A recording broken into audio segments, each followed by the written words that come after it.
इसलिए बोलता हूं ना मेरे दोस्त, राजनीति करना अलग चीज है और राजनीति के साथ साथ अपने मन को शांत करना एक अलग चीज है।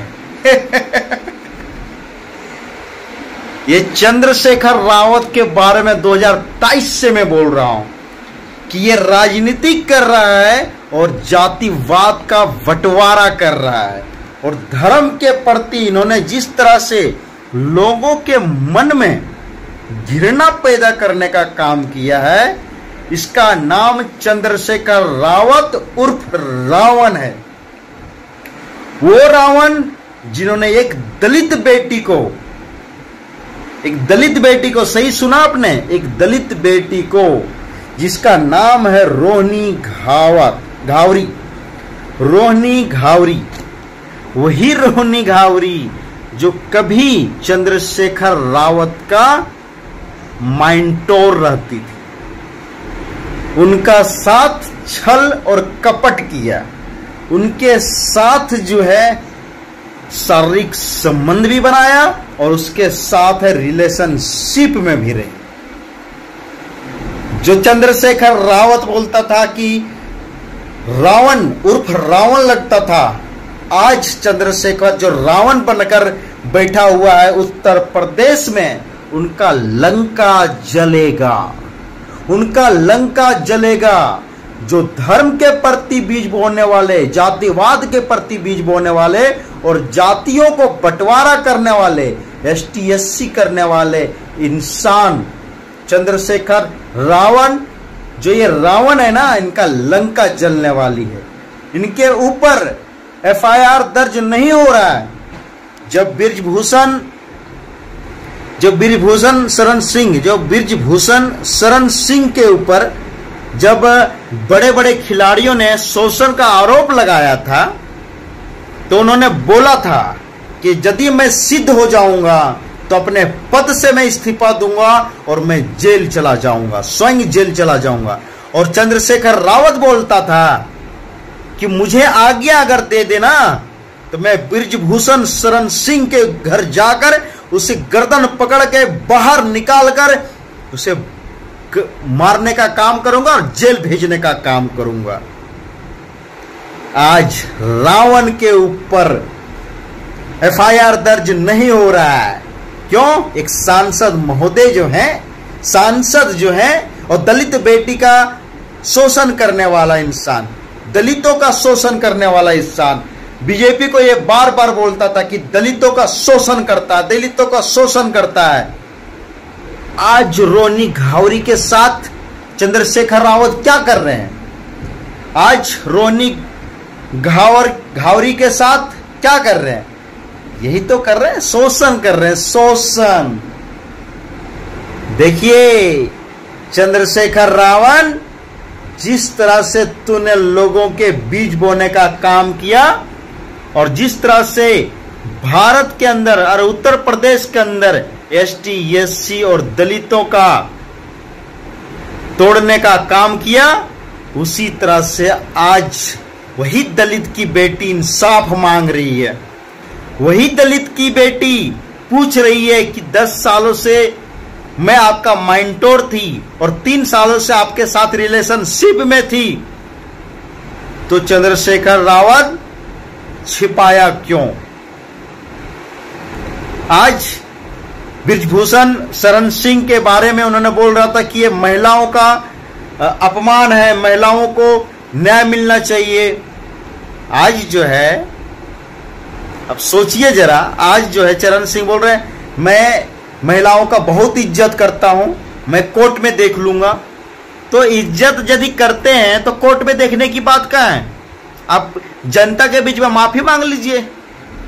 अब जनता के बीच में अगर माफी मांग लेते हैं कि हमसे गलती हुआ है, तो हो सकती है रोहिणी घावरी जो है सो आपको माफ कर दे या एक मुकदमा लग जाएगा।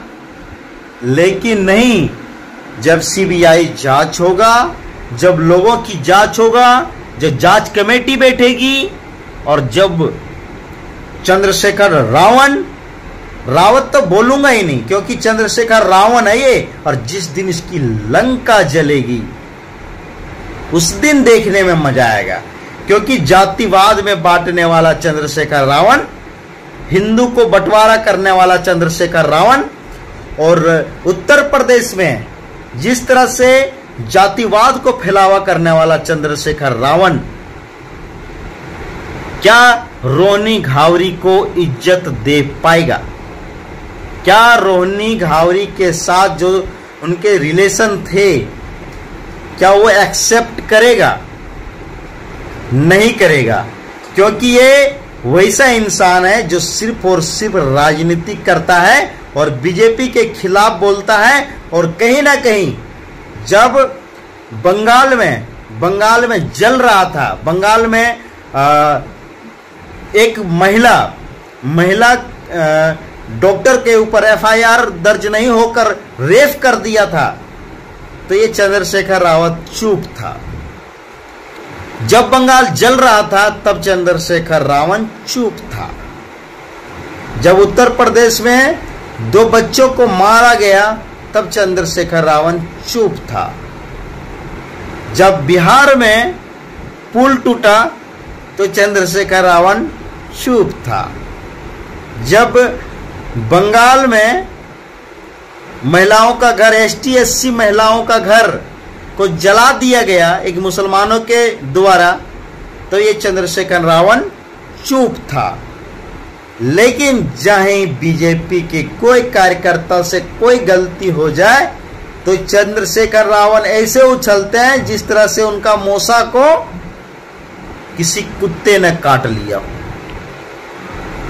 पागल कुत्ते ने काट लिया, ऐसे उछलते हैं। जातिवाद करना छोड़ दें, और जातिवाद कर करके जो राजनीति कर रहे हैं वो राजनीति ज्यादा दिन तक नहीं चलता है। मायावती को देखो, मायावती जी उत्तर प्रदेश का 2 बार मुख्यमंत्री रही जातिवाद करके। जातिवाद ज्यादा दिन नहीं चलता है, धर्म प्रत्यक्ष ज्यादा दिन नहीं चलता है। इसलिए कहावत सुना होगा आपने कि जिस तरह से आप बोगे ना वही काटोगे। और चंद्रशेखर रावण, तुम जातिवाद को बढ़ावा देते हो और महिलाओं का इज्जत करके उसका शोषण करने का काम करते हो। तो इसीलिए जिस तरह से आप लोगों का शोषण करते हो ना, वही आज तुम्हारे ऊपर भारी पड़ गया। जिस तरह से दलित महिलाओं के ऊपर तुम अत्याचार किए हो, रोहिणी घावरी जैसे लड़की के ऊपर अत्याचार किए हो, ऐसे रोहिणी घावरी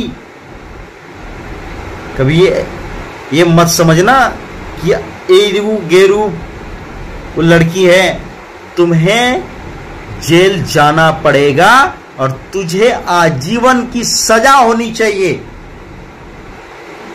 आजीवन सजा होना चाहिए। क्योंकि तुम जो ऐसे इंसान हो सिर्फ राजनीति का फायदा देखते हो, सच्चाई नहीं देखते। और जो इंसान राजनीति का फायदा देखता है ना, वैसे इंसान जो है गिरा हुआ इंसान कहलाता है। मैं कितना प्रूफ दे दूं आपको। ये ST/SC कर करके जिस तरह से राजनीति करने का काम किया है, जो संविधान को लेकर चलने की बात करता है, संविधान की बातें करता है, बहु बेटियों की इज्जत की बातें करता है और खुद इज्जत नहीं करता बहु बेटियों का, ऐसे इंसान को आप सोच सकते हैं कि कैसा मानसिकता वाला रोग होगा इसके ऊपर, कैसे मानसिकता वाला रोगी होगा ये चीज को समझिए जरा। आप लोगों को लगता होगा कि मैं भौंक रहा हूं, मैं बोल रहा हूं, नहीं मेरे दोस्त, ये सच्चाई आप लोग के बीच में रखने का काम कर रहा हूं। हमारा कोई ये नहीं है कि ये सही है वो गलत है, लेकिन जो सच्चाई है उस सच्चाई को मैं बोलूंगा और सच्चाई के ऊपर आवाज उठाऊंगा। जय हिंद, जय भारत, और भारत माता की जय, भारत माता की